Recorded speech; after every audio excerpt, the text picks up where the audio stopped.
கையில் ஆடுமா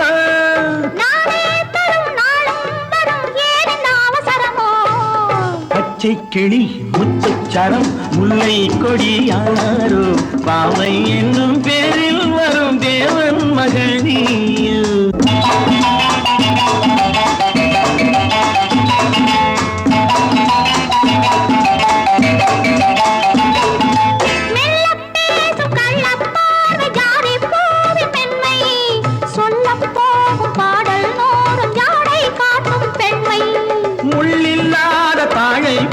தோகை மேனி என்று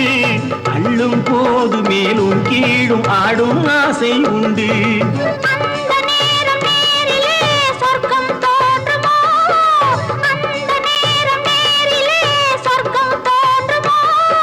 காணாததும் கேளாததும் காதலில் விளங்கிடும்